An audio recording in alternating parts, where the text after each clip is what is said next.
Okay, just waiting notification.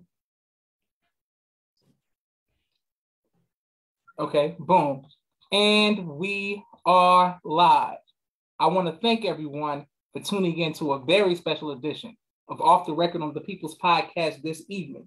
We have two incredible siblings and panelists that are going to give us some amazing information as well as inspiration. That is none other than Minister Donnie and Captain Kamala or Kamala. Assalamu alaikum, family. Wa alaikum salam, sir. Okay, yes.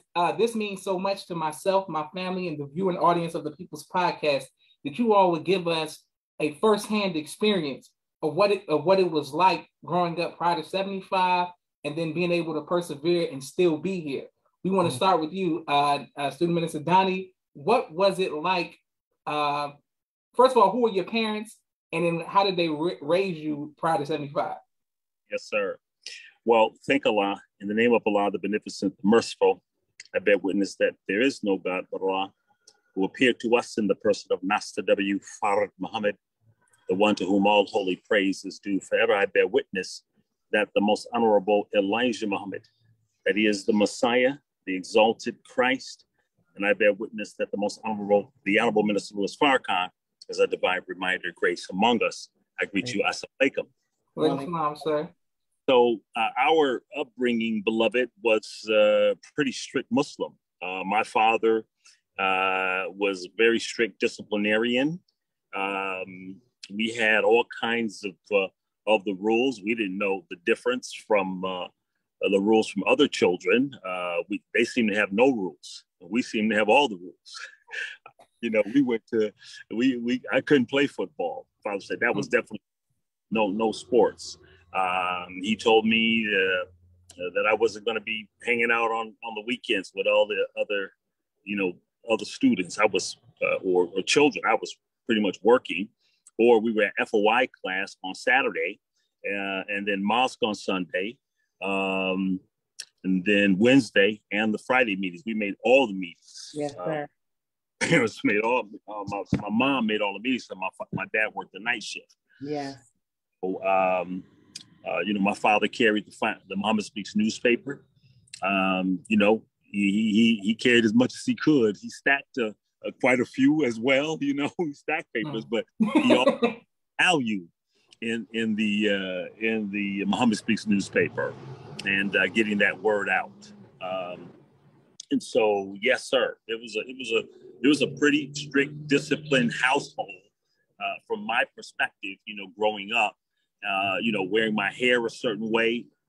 My dad insisted on it was going to be a covadas. So when the afro came around and people was wearing that, well, I tried that once, and he chopped it off for me.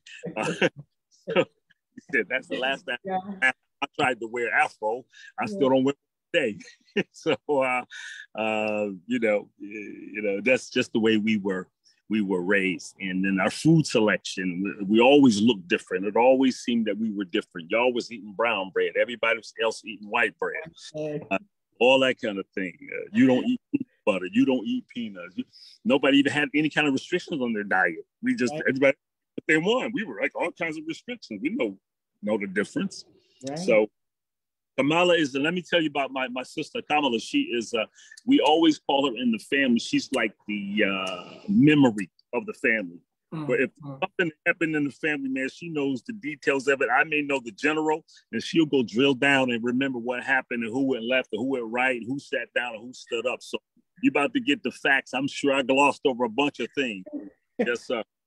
Praise be to Allah. Yes, sir. Thank you, Minister Donnie, who has done and doing an amazing work in education in Torchlight Academies all over the country. Him and his wife have just been very kind to me, and the bean chips and so much entrepreneurial spirit of him. We thank Allah for him and the work that he's done. Now to his wife, Sister Captain Kamala, his sister. Yes, ma'am. What was it like growing up prior to 75? Well, there were 6 of us. And so my parents, Brother Sandy and Sister Catherine, at the time, they got married at age 19. So they were young when they got married. And the first 3 children, Donnie, my brother Jeff, who's also have been a captain in the Nation of Islam, and my brother Kenny. They were born before they actually came into the nation. Everyone was like stair steps. So they were still very young. Like, I think Donnie may have been about 3 or 4 years old. And then my sister Kathy, she was also born outside the nation, but she was a baby, an arm baby, when my parents found Islam and came into the Nation of Islam. They were Brother Sandy and Sister Catherine back then, but recently the minister renamed both of them. He blessed them with the name Brother Jabbar for my father and Sister Matina for my mother. And growing up in the nation, like Donnie said, I and my other sister Sandra, who's also a former MGT captain, we all really had a very good example before us in our parents. My father would work at Chevy, and every night he would get off somewhere about 11 o'clock at night, and it did not matter what time he got off. Even if he worked overtime, you would find my father praying. As soon as he got in the house, he would shower, and we would, see him praying, So that was a very good example that we just had before us. And we were very, he followed the rules of Islam. So my father and my parents were not like in and out of the mosque. They were not, kind of given a weak example. We have very strong examples of what being a Muslim was supposed to be. He tried to live to the letter of the law and tried to live the way that the Honorable Elijah Muhammad taught us to live. And, we didn't see any deviation in that, we didn't see, they're Muslims on Sunday and then the next week there's something else and they have a little drink over here, no, none of that. Our parents have always been those examples for us, because we were always watching. As children, you don't realize how much your children watch every move you make, right? Because that is going to allow them to either come up the way that not the way that you tell them to come up, but the way that you set that example for them to come up. The same way the minister sets that example for us of how to practice Islam, how to be a good Muslim, and sets an example for us to be accepted by Allah. So it was a very strict coming of age. Yes, sir. Let me jump in here, Brother Joshua, because she mentioned something about watching, the parents and watching the adults. I often, and as we talk about the history and how we came to know Islam, my father does not read and does not write. Mm-hmm. So he came to Islam. Somebody invited him to the mosque. Yes. And heard Minister Robert J. Mm-hmm. Time. Yes. Now, Robert J., whatever he taught that Sunday, convinced my father to come home, immediately accept Islam. Absolutely. Talk about throwing out the hog, right. That kind of stuff, getting into a rumble with his wife who had just cooked a big ham, throw away the ham, she said. So today. ham. Yes. And so, but, Minister Robert J. Was talked about poorly amongst the believers and the family members, and, just ran him down. Now, he may have had some problems. I don't know. I was too young. But I listened to hear them talk about the brother. I'm now in my older age. I think about him and what he did. I don't care what else he did. Right. On Sunday, he got my father to rock the hog and start the process that brings us here today. That's right. Yes, I don't care what the hell problem he had. And this that the ministers who are serving in the cities today are not perfect. They are they are fallible. They are trying to clean up. They are much in need of the swan song as the believers at the same time. But if they're allowed to do whatever it is that Allah gives him to do on that Sunday to that man or that woman on that day, then you just never know where it's going to go. All praises be to Allah. You're right. Don't about talk that. about the minister in the mosque. That's right. He already know he messed up if he real. Because I know. Yes, sir. Minister Donnie. Put it out there. Yes, yes. Excellent. All praises to Allah. Yes, sir. Yes, sir. And have you had a chance to see none of his family members? You haven't had any connection with Minister Robert J. We did see Brother Robert J. Minister Robert J. It did turn out that those problems that he was not able to overcome, at least until once the messenger left from among us, I think the minister said it best when he said that the Honorable Elijah Muhammad had set a standard for us, as believers. And many of us who were struggling and striving while he was present, was able to justify putting down our struggle once he left from among us. And so the standard was gone. And so once the standard is gone, then I don't have to strive. I don't have to struggle. I don't have to try and live up to the standard that was set for us. And we kind of justify our way out of our own salvation. And unfortunately, that's like what happened to most of the believers prior to 75. We had a theater in Buffalo that we bought as believers, and we used that theater and filled it up every Sunday. That theater was packed from the front to the back, full of believers and guests. And so when the Honorable Elijah Muhammad left from among us, it was quite devastating for us to see all of those who could read, they could write, they read the Quran on their own, they could study, they could do those things that my father could not do. They were ministers, they were captains and lieutenants, and they had posts and position. But when the messenger left from among us, it all failed. So, and one of the only things that we had to hold on to is my father saying these words, and that was, the messenger said. And whatever he said, my father remembered, because he only had his memory to go on.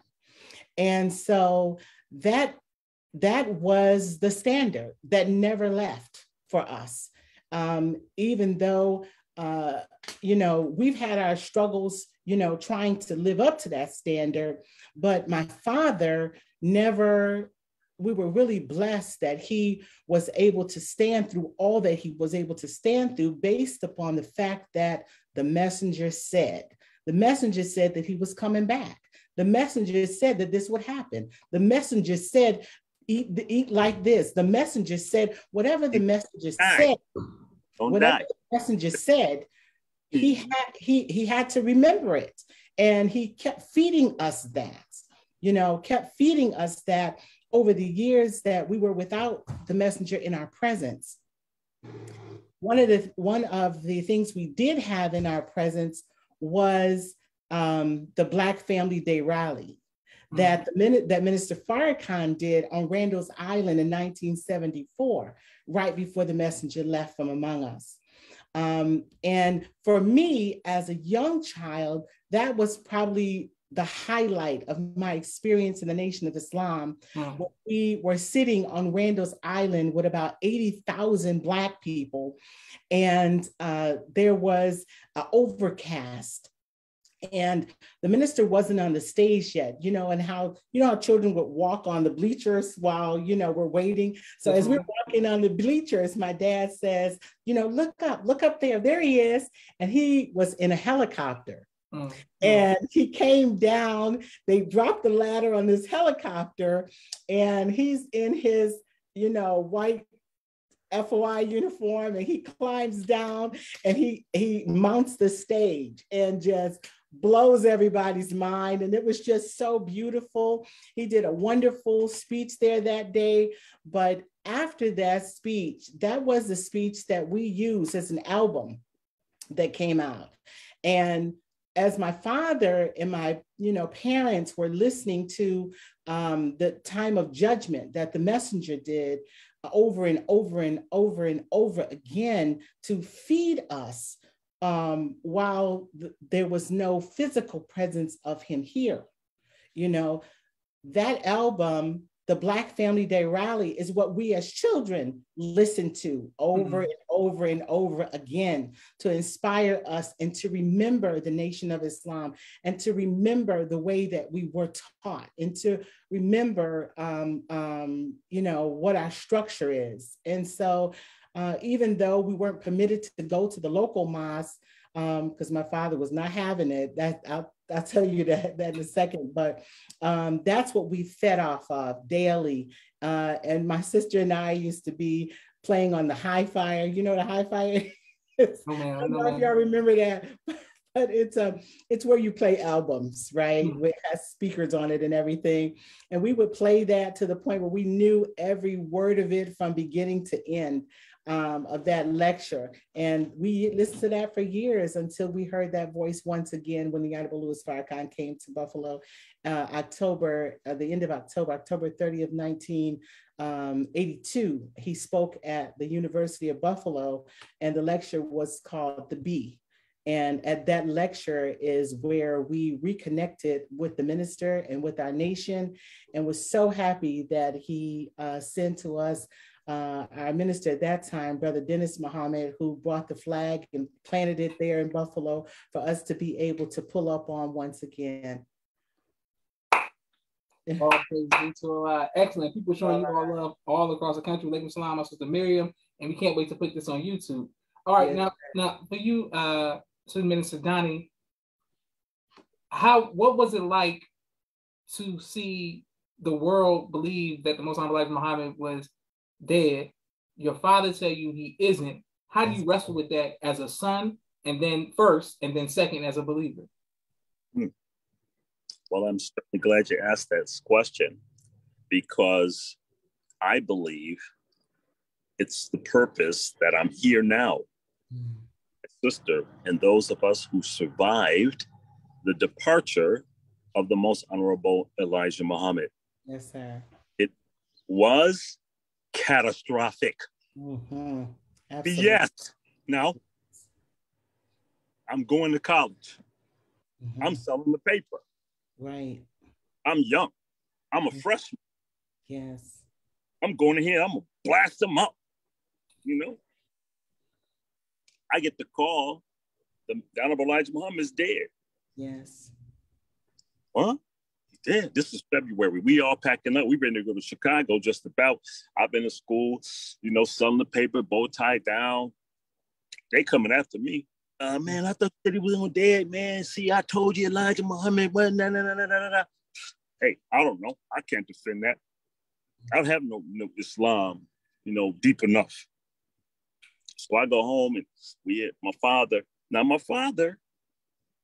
had already heard that the Honorable Elijah Muhammad said he was going to die. Yes, period. Right. That's what he said. He heard it at a lecture. He transcribes the whole lecture. You really got to hear him talk about it, what he said, what he talked about. And when he had that experience, he was in Mosque Maryam and he heard. And so we go to Chicago and it's chaos. It's all over the news. The Honorable Elijah Muhammad's dead. Elijah Muhammad's dead. And this mockery being made of us all over the mass media. Yes.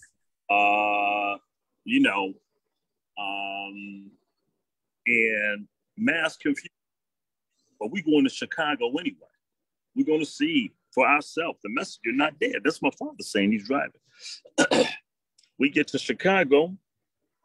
Now, we're children. I don't remember anything about going to a funeral. I don't remember anything about going anywhere. We didn't have no money. We was poor. We used to go to Chicago, go in for the day, go to the hotel, turn back around, drive to Buffalo. Everybody staying in the hotel money. So I think we might have stayed at the hotel. I don't remember that. I remember one thing, that people were introducing people. They had already announced that the Honorable Elijah Muhammad was dead. And these were people from the rostrum at the convention center Kamala, were we at the what convention center were we at?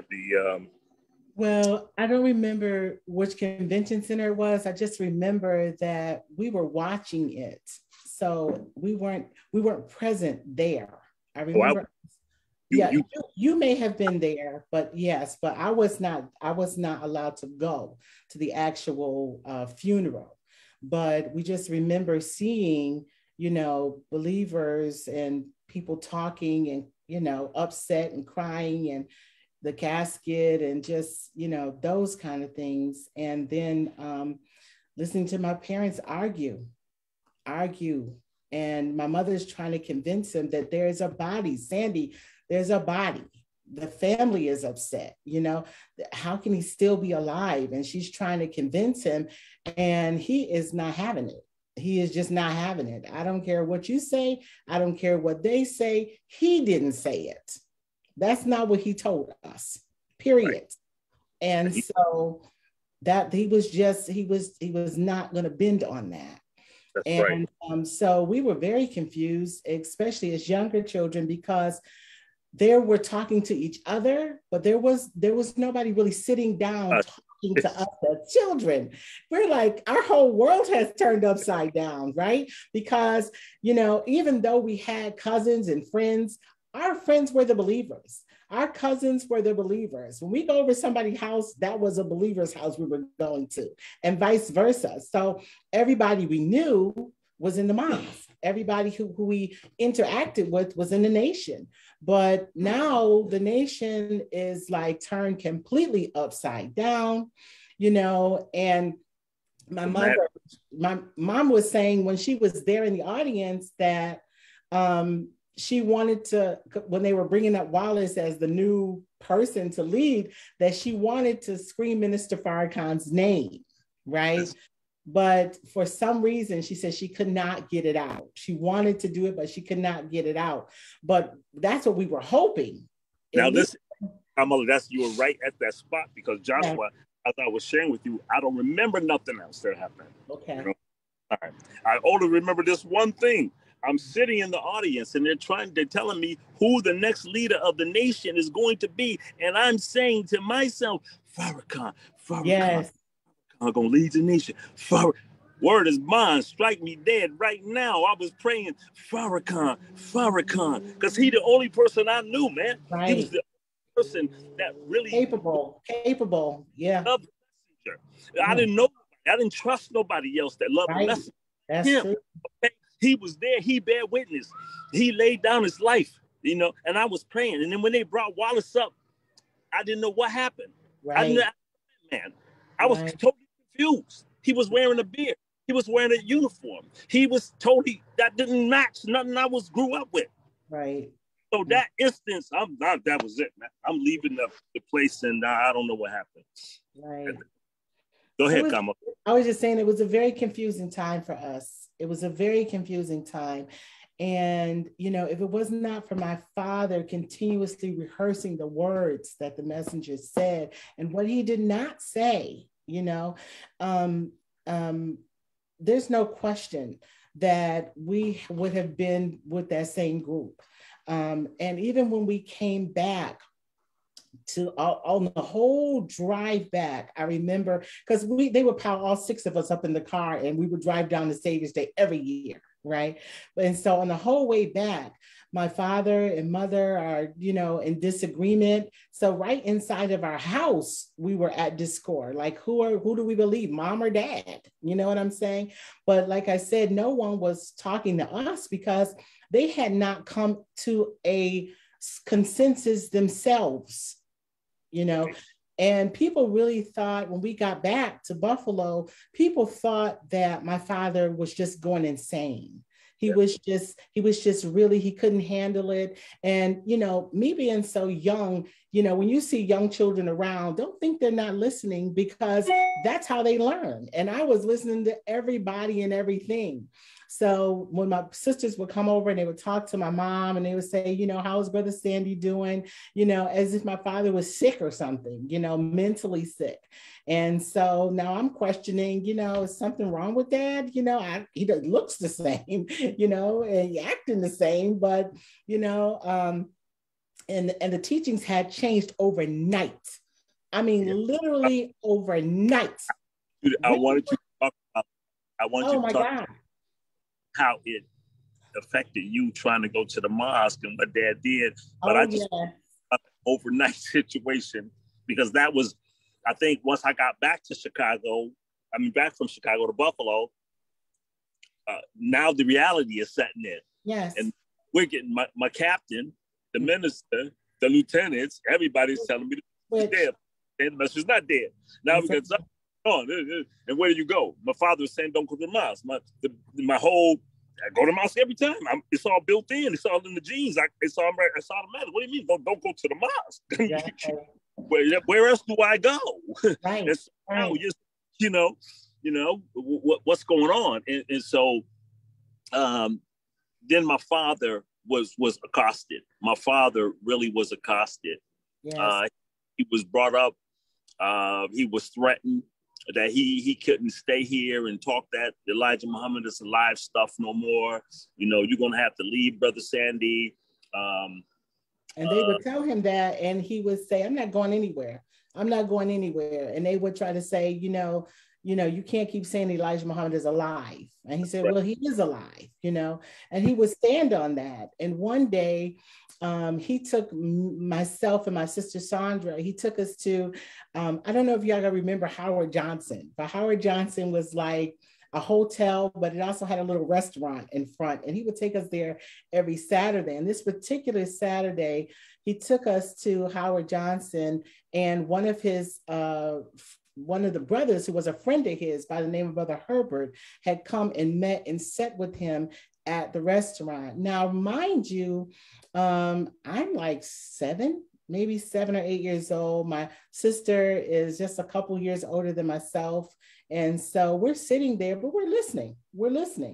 And his friend told him, Brother Sandy, you cannot come back to the mosque. And he's like, no, I'm coming back. He said, Brother Sandy, they sent myself and the other brother Herbert, and he mentioned one other brother that I don't remember, but he sent us to kill you. They sent us to kill you. Right. I'm telling you, brother, please don't come back. Please don't come back. And so now we're scared to death. We're getting in the car, going home with my dad, but my sister and I are like nobody saying anything, because we understand that this is a death threat. So we come home, and his crime was saying that the Honorable Elijah Muhammad was still alive. That was the crime. We get home, and he's trying to explain it to my mom and whatnot. And so she's not really, like the brothers wouldn't do anything like that. This is her mindset, right? Like, she don't believe that her community would really do anything like that. Maybe he's just saying this so I won't go back to the mosque, right? But if she had talked to us as children, we would have said, yeah, that's what was said. But we were not really, like I said, they hadn't come on a consensus themselves, so there was nothing unified to teach us. Okay, so what would happen now? He forbid us to go down to the mosque, period. And my mom, because like Donnie said, like we would go every single week, every single day that the mosque was open, we were there. So what she would do on Sundays is that she would take our clothes and put them in a bag and throw them in the back of the car. And then she would take us over our auntie's house, who was a lost found. We would get dressed over there, and then she would take us on to the mosque. And she would do this for maybe about 2 months of Sundays, I should say. But my father now, this is a Sunday, Same thing. We go get in the car. We're getting ready. And she says, oh, we're going over Ozel's house. That's my auntie. And my father is a very humble brother. He doesn't, he's not a loud talking kind of person, except when it comes to Islam and except when it comes to the Honorable Elijah Muhammad. My father he works at Chevy, so he works on cars on the weekends for extra money. So he's working on some cars in the backyard, and he sees us going to get into the car with my mom. And as we're getting into the car, we shut the door and he says, oh, 1 minute, 1 minute. And so he runs up to the car, like jogs up to our car, and he sticks his head in the window and tells my mom, he says, if I find out that you are taking my children down to that mosque where they don't love Elijah, I'm going to burn up this entire house with all of y'all in it. He said, we will not betray the messenger. We will not betray him. That's just not going to happen. I would rather see us dead than us to betray Elijah Muhammad. And so from that day on, we stopped going to the mosque because that wasn't going to happen. And by the way, he had this brick in his hand just to let us know that he was dead serious. And so we actually did go to Auntie's house that day and stayed, But after that, we stopped going. And the believers would, be asking about, my father's mental state. But a lot of believers did go crazy, when the messenger left. You found the insane asylums in the United States were full of believers, when the messenger left from among us. So it was that time because everyone was completely unstable. Everything we believed in was in him. And so everything that he taught us, we knew was true, but we didn't understand how it would play itself out. And there was the test, right? So here is the test. And we're got to figure out how to pass this test, if we're going to fail this test, or what to do. And, I remember Minister Rasul telling me once that the Mother Tanetta had asked the question to her husband as he was lying in the hospital bed. Well, what are we going to do? As me and the children and whatnot. And his answer to her was, seek refuge in Allah. Seek refuge in Allah. And that's exactly, brother, what we had to do. That's exactly what we had to do as family, And we had many trials that came in that short 3-year period. We went through a lot of trials. We went through a lot of denial. We went through belief. We went through, everybody is 6 of us and my mom and dad, and no one is stable anymore. The stability that was under us, the rock that the Honorable Elijah Muhammad was for us, was removed. And we had to do just that, seek refuge in Allah. And so what Brother Donnie said when we first started about using our history. Yeah, using our history, because we're going to repeat this, right? We're getting prepared. This is coming. But this is the thing, right? Out of the 300 or so believers who would come to the mosque every week, there's maybe 5 families who survived that in Buffalo, right? And most of them were one person, like the husband came back, but not the wife. The wife came back and not the husband. And I think one of the children came back with no adult with them. So it was just a very handful. And we were just very blessed to be able to, so many of us make it back, because it was like swimming 9,000 miles, really trying to get back to who we were as believers. I remember myself just coming up, anytime I was doing something wrong, I was always like, oh my God, the Honorable Elijah Muhammad would be so disappointed in me right now. He'd be so upset with me. And my sister would say, we're not taking you with us no more. Okay, because she started this crying and she started talking about the Honorable Elijah Muhammad and making me feel guilty. And so they were just done with me, But in the reality, that was the standard that was set for us. That was the standard in our head, So I remember Minister Farrakhan said, once Elijah Muhammad wakes you up, you'll never go back to sleep. No matter how much you try, you will be there in your deathbed confessing, oh, if I had only taken away with the messenger. So that's just the reality of, where we are and what we have to look forward to. Kamala, I wanted to get to that major point. And Brother Joshua, I know we've been talking, man. Did you want to no, take your time. No, that's what we're here for. That's what we're here for. If Muslims get near a microphone, they'll never, Yes, sir. So this is a very important component, it's what I mentioned earlier. And again, part of the purpose. And that purpose is to describe in detail, in real historic detail, the events that took place and that may again take place in the family of the believers. That's true. Many of us, like myself, you can see my passion for the minister is real and it's palpable. And, many of us, brother, will kill concrete if you look at the minister wrong. I mean, that's all you got to do. And it'll be on like popcorn, so we love him. And to have him go, and even though he's told us all of this, thank Allah that he had, because we were not told that the messenger was sleeping. Right. We were not told. That's right. That was really a shakeup, and thank Allah that we're being told. And what our love for the minister can sometimes, it seems in my judgment, seem to warp into a kind of worship that we had for the most honorable Elijah Muhammad. And that's not what he wanted. And when my sister said his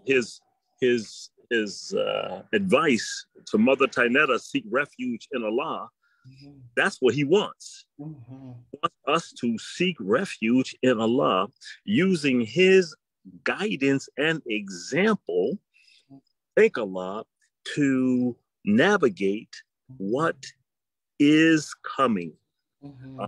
Look at the history of what occurred and properly evaluate, assess, and manage our expectations, our emotions, our relationships, in order to be most effective in what is going to be a very, very difficult time coming to us.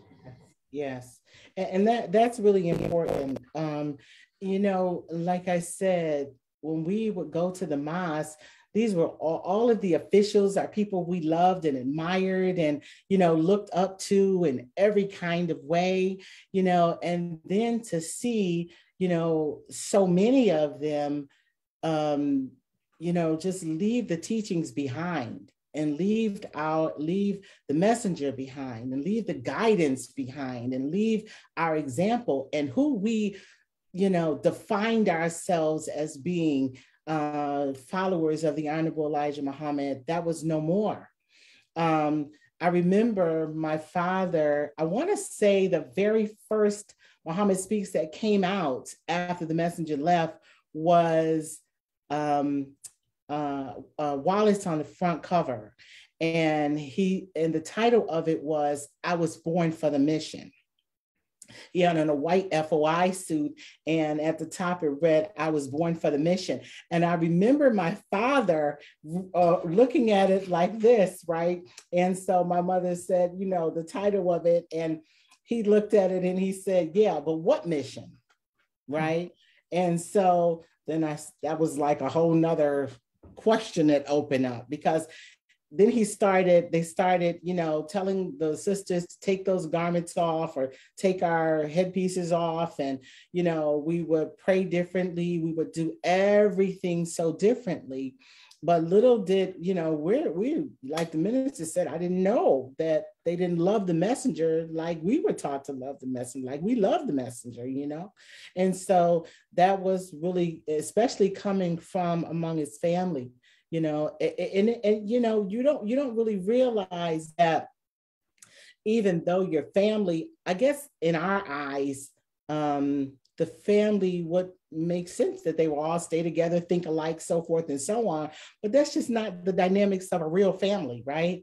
So in your own family, the dynamics of us, some of us were a little stronger in our belief, sticking to my dad. And then I remember there was one time when Donnie, how old are you, 18, 19 years old at the time? It was shortly, and it was shortly after that. Yeah, that's right. Yeah. So I'm all to go ahead. So. What you say? No, I was just saying this. It just, one of the things is my brother was in like the junior ministry of the mosque, right, at that time before the messenger left.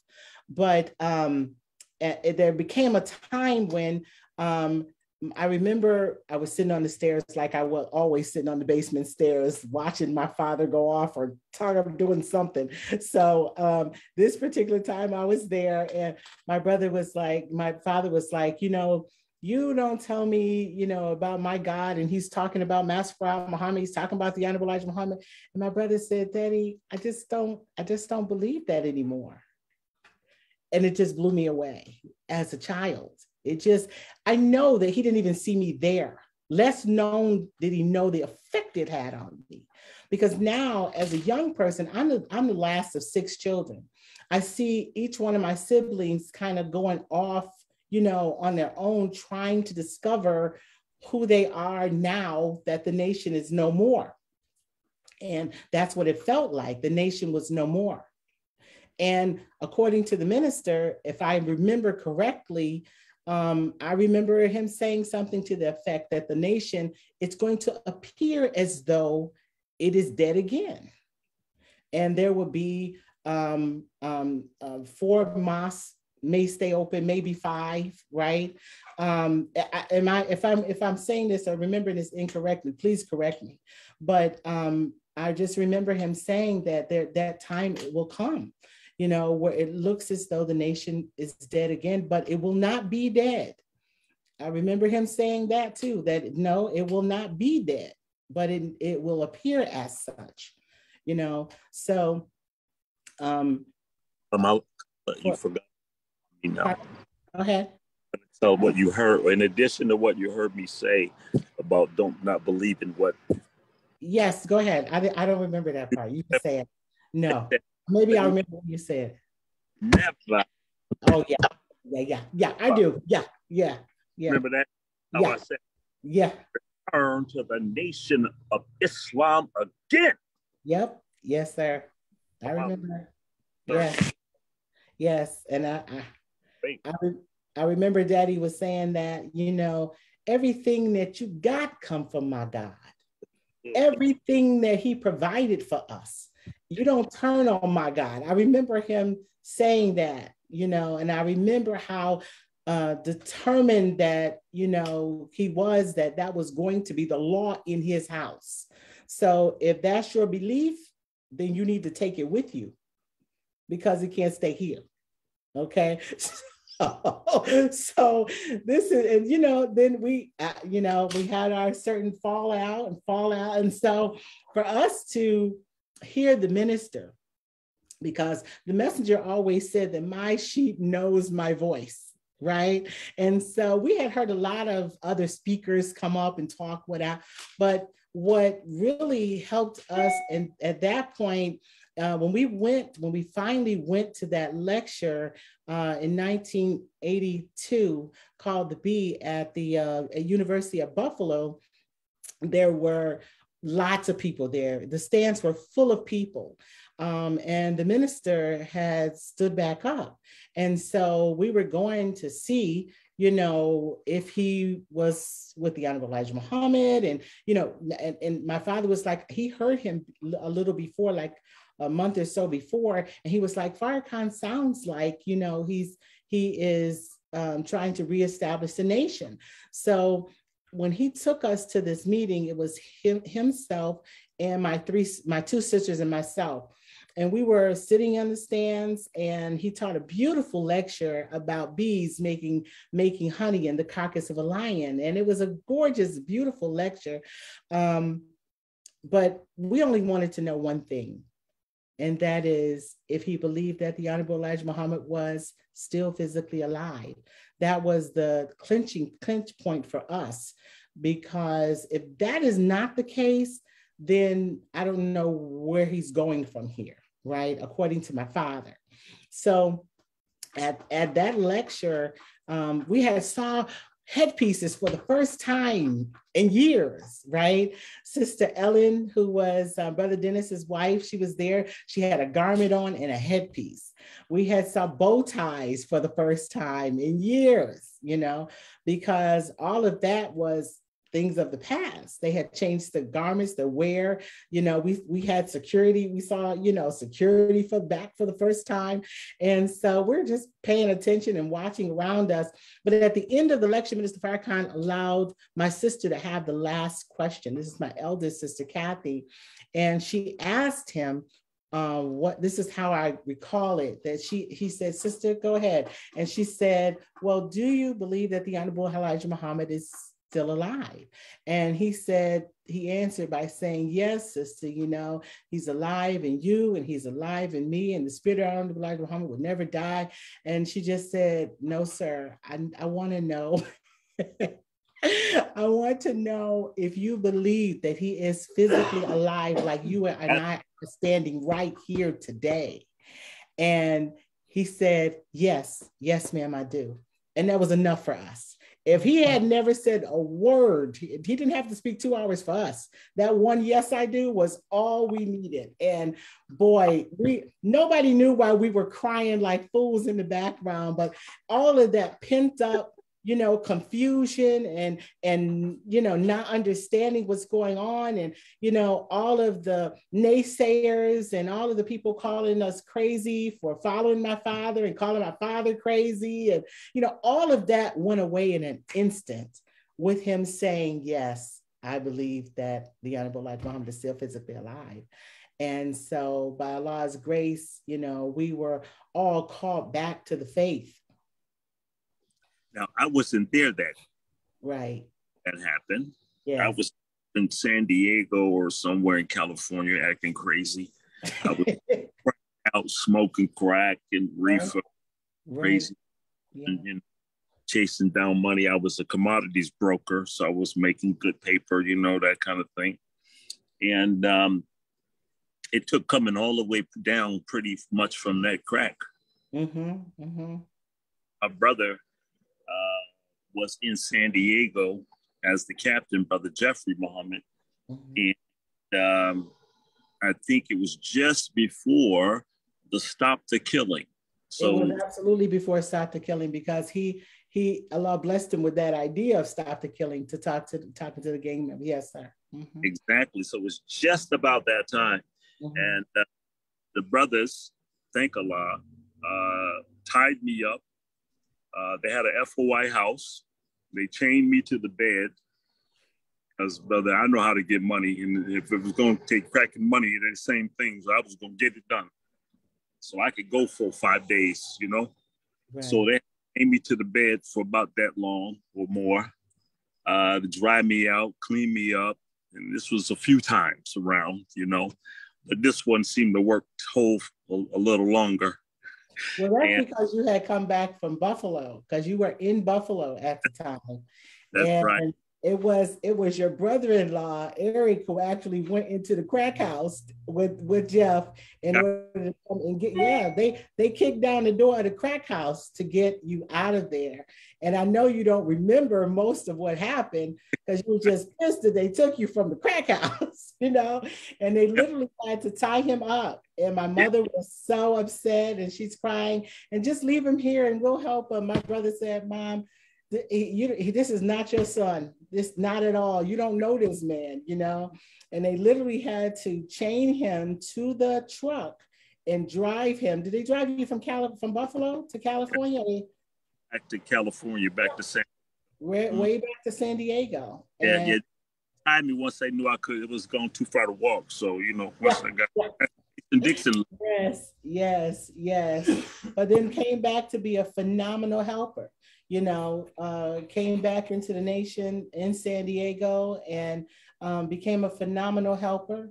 And actually, when he came back to Buffalo, the next time he was in the mosque, and he actually was sent to Toronto to head the study group there as minister in Toronto. And then he was from there, he was sent over to North Carolina to be the minister there. So he, wow, oh my God, Donnie, just to think how far you come. I'm a worker. Oh my goodness, yes. But lecture, Christ, imminent return. Hallelujah, yes, sir. All things new. Praise I wore the hell out of that one. Oh my God, that was about that time. Yes. That answered the messenger's departure. Right. And then find out he had did a few lectures in that way. Man, that was the answer to me, Brother Joshua. And as you can see, you remember that first one where you read you ran until it broke. That's right. That one, brother. So yes, sir. Yes, sir. Praise be to Allah. Okay, so thank you all for sharing your wonderful experience, your transparency. Sister Audra from Chicago says, Assalamu alaikum. She appreciates you sharing this narrative. My sister Miriam and Naima send the greetings. They said, thank you all for sharing this history. We can't wait to put this on YouTube. Please let us know what city you're watching. There's so many people showing love all across the country. I have a quick question for you, Brother Donnie, with the addiction. Do we have to chain the people, our loved ones, or the people that we, want to get off of drugs? Is that like, or alcohol? Well, you gotta chain them up. What advice would you give? No, I'm a special case. No, sir, brother. No, everything I do is super intense. So, that's just the way I'm made. So each individual has to be handled to their special needs. When you grow up in the mosque, as a junior FOI, learning the FOI code, fruit is basically concentrating to seek, please, I want some crack. Oh man, please, I'm gonna get all over cash. Obstacles in my path, get it done. So yeah, if you are FOI, junior FOI, you got to treat us a little different, our people. But our people being away, getting away from the rat race, getting quiet, getting in a place where they can feel comfortable and to be able to really explore and look deeper into themselves and into their own mind and understanding. That is really what our people need, to get away from what they think is their constant reality in living sometimes in these inner cities with these various stresses. And so something like along those lines would certainly be needed, and chaining up if necessary, or locking up. Yes, sir. Yes, sir. Beautiful. All praise to Allah. And Sister Captain Kamala, we're coming back to you as well. But I want to make sure, here we go. Boom, we'll come back to you as well. Now, what advice would you give, since we at that time, we got to repeat this. We're going to come back to you, our minister, to close that question out. But for you, ma'am, being a woman, being a child, what advice would you give to the new generation who hasn't experienced this yet, but we are going to experience this? What advice would you give to us as far as the departure of the Most High Minister's Farrakhan? Well, brother, there is so much material out there, that the believers can feed on, coming directly from the mouth of the minister. There was not the kind of content prior to 75. Like I said, we only had that one album. The messenger had made a couple of albums, but there's so much content that you can continue to feed off of. And the minister has guided us on almost every subject that you could think of, that there's a lecture to it that you can stay well fed. So eating the right food and holding fast to that firm handle of Islam, regardless to which direction that you may see others who you admire, the direction that they may go in. Because when Malcolm left, there were believers who maybe went with him, but then a large percentage of, the believers stayed with the messenger. They stayed with the program. And I tell you, like Brother Don used to always say, and that is, stay the course, and hold on to the firm handle of Islam and pray and seek refuge in Allah. Because you will see some things, This is just another test for us, and really try to find out about as much history as you can, because that it will help you in the current times when you have to make those really vital decisions for yourself and your family. That you really have to learn how to pray to Allah and follow the guidance that was given to us, instead of following people, because we can become personality worshipers. There are many, many believers who are brilliant brothers and sisters across this nation who we feed from today, and they help support our belief. But all of us can get weak at any point in time. Who would ever thought Khalid would get weak? Who would ever think, some of the others who were with us would get weak and turn away from Islam? I remember when Conrad came up and came into the nation, and how strong he was. And, there are many, many believers who are brilliant. They're just brilliant, but you cannot allow their brilliance to outshine the Son of God. And that's, at the end of the day, brother, just be consistent in your prayers, be consistent in your discipline of fasting, and seek truth, and make sure that we're worshiping Allah and seeing the number one man. Yes, sir. All praise due to Allah. Yes, ma'am. And for you, Minister Donnie, you've experienced it as a man, as a teenager, young man, and now you're seeing history repeat itself as far as the departure of the Most High Farrakhan. What can we do to, Sister Audra says, that's right, prayer is essential, hold firm to the rope of Allah, Allahu Akbar. Yes, ma'am. For you, sir, what can we do, the new generation and previous generations, as far as, passing the test of the Most High Farrakhan physically not being here? Well, thank Allah, Brother Joshua. This work that you're doing right now, yes, is important. Because there are many believers who survived, and we need more of their stories and more of their histories in order to learn from them. And so this medium that Allah bless you to be a part of and enthusiastic about is so important, because a way to reach out and a way to inform people, get them away from these other screens that they may be on. So we got to keep doing this and continue to tell the history of the nation, because it is the history of the foundation of the kingdom of God that will go from everlasting to everlasting. Of his kingdom, there will be no end. That's why the nation will never fall again, because this is what this is. Yes, sir. And so now, what do the believers do?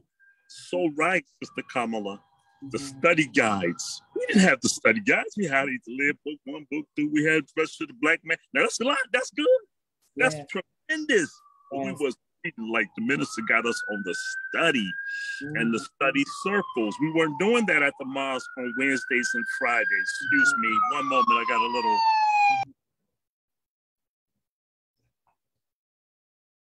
Okay, study circles for sure. Yes. Yeah. And so, yes, discussion. Let us communicate. Talk to the elders that are in your city. Communicate them. Gather up their histories, because their histories and their experiences are so very, very important. Valuable, yeah. When Muammar Gaddafi, when they went in and took over, the Americans, so many of the hypocrites who were there supposedly serving, they're in there blaspheming Brother Gaddafi. They going through his house, taking pictures, ransacking the man's house. Now, I don't know nothing that the man did wrong, as I know. But I'm thinking in my mind, oh my God, what if you tried to do this to the palace? I mean, what kind of drama in my head? I mean, I'm thinking, man, we can't let that happen. And so you know, we got to get prepared for these kinds of things and make a plan, think very clearly through what it is that we can do. You know, we also have the council. That's extremely important. We have to figure a way to engage better with the council in the way the minister wants us to, and lean on the council. That's where he's directing and guiding us to. And so these pieces of our nation's infrastructure, so to speak, our social infrastructure, our spiritual infrastructure is being built up by the minister in preparation for his departure. And we have to avail ourselves to all that he's given us. But let me just say, I just want to say this one thing. And that is, I remember a lecture Minister Farrakhan did. I wish I could remember the year he did it, but it was after Brother Rasul had given a lecture at the palace. The last lecture I can recall Brother Rasul giving, and he was talking about idolatry and us worshiping other than Allah. And it became a very controversial lecture. As a matter of fact, I went to go look at it, and it was the only lecture that I know that had been removed from the archives of webcasts. So until now, that's the only one I can remember that was done with. But I remember the minister coming on after that and making some corrections. One of the things that he said, though, is that, you know, when we disagree, just separate. Don't kill each other, just separate. Because it was the separation that he had to go through, right, in order to save his life so that he can come back and rebuild the nation. That he could not stay there with that kind of intensity. My father, same thing, had to separate, you know, not kill each other, but separate, because that time is going to come. I think this is why he was trying to prepare us for that. You know, the book says that judgment begins in the house. So, you know, it began in the house of the messenger. So I don't see why it would be any different today. This is the same test. This is the same test. But if we study hard enough about the mistakes that we made of the past, that we can pass the test and we can go forward and be here when on his return, when he comes back to us. So that's something that we will have to seek refuge in Allah and try to love each other more, you know, the way that he loved us and loves us. All praise due to yes, ma'am. People showing you love all across the country and showing you love as well. Minister Donnie, Sister Audrey says thank you. Oh, thank you, Sister Audrey. Thank Dr. Muhammad, Global EPI. I don't know how to, okay, thank you, said period, Allahu Akbar, people saying Allahu Akbar. Excellent. Okay, so we have one more question for you both. You all came up as children prior to 75. Now we're, you know, facing our same thing. Now, I want to thank you on behalf of myself, my family, and the viewing audience of the People's Podcast for your sacrifice, Minister Donnie, for your sacrifice to Captain Kamala, may Allah, and your siblings, your parents and your children, and I don't know if you are grandparents and nieces and nephews, we thank Allah for your sacrifice. We're standing on the work that you all helped to build, and I enjoyed it.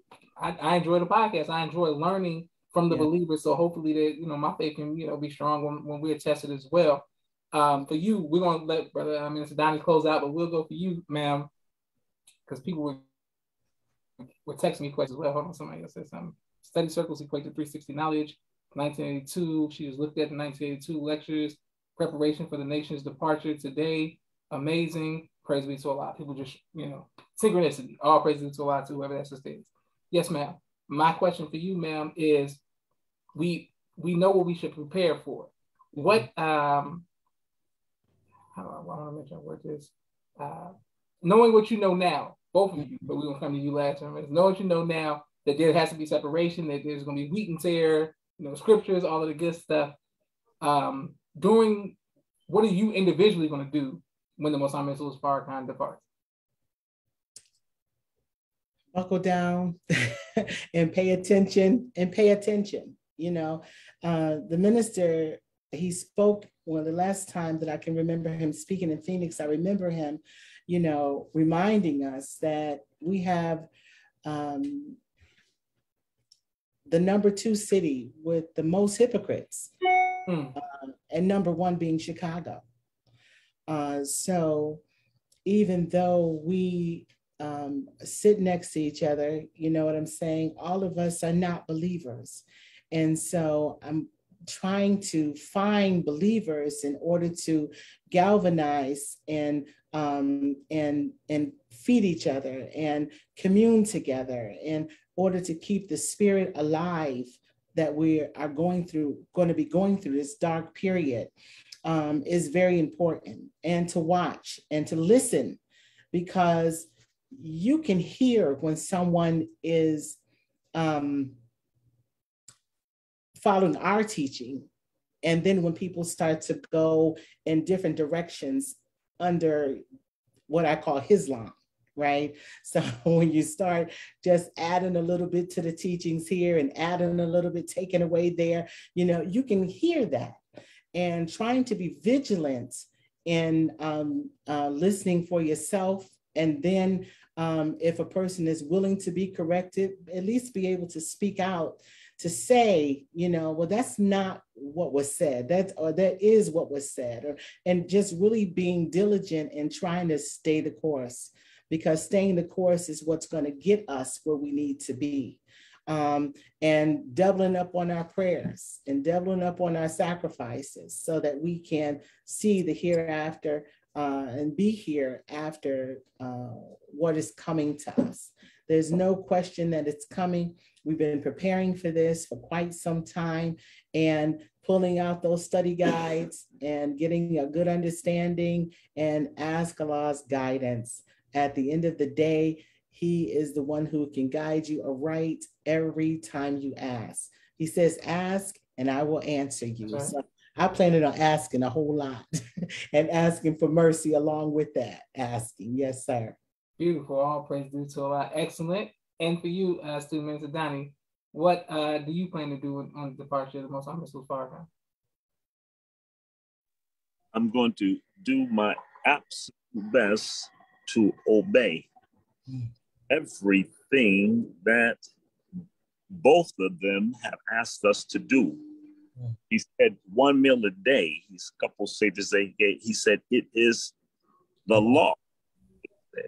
That's obedience. That do not take the vaccine. That's obedience. Every single thing he say to do, we will be protected by following what it is he asked us to do.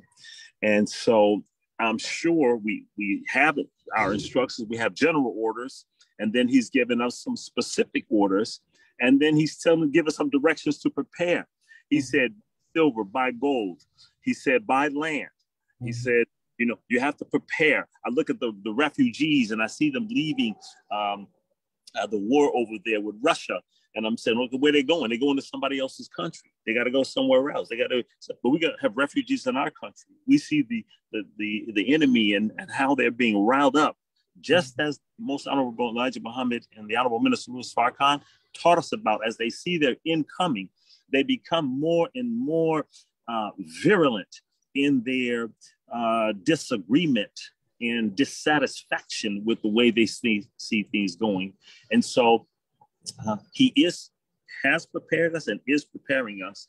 And it is nursing of the Quran. It is nursing of the words of the Most Honorable Elijah Muhammad and the Honorable Minister Louis Farrakhan, and following their example that will lead us. And of course, prayer, fasting, the 5 pillars, the basic, the foundational things that does that. Now, am I preparing? Oh yeah, I'm preparing. I'm thinking like, okay, get my survival kit together, get some alternative locations to move to, think about higher ground. How the Allah is going to drive the population inland, And so I'm not buying anything on the coast, I'm thinking about in the middle of the country, where he says, and right. I think it was that same discussion, Sister Kamala, we talked about the important cities that would be necessary, and how they kind of line up. He talked about Atlanta, he talked about Chicago, and he mentioned a couple other cities that would be important in terms of the next phase for the Nation of Islam. So, yes, sir. Beautiful. All praise to Allah. Well, you two have done a great job of giving us amazing information as well as inspiration. I want to thank, we thank Allah for you both and your families again. Thank everyone who was watching. Thank everyone who showed love in the comments, and Dr. Muhammad, and just everyone who continued to show us the Audra. Can't wait to put this on YouTube. This is Joshua Leonard Muhammad signing off for the People's Podcast. May Allah continue to bless you all. Assalamu alaikum. Wa alaikum salam, sir. Thank you. Thank you. All right.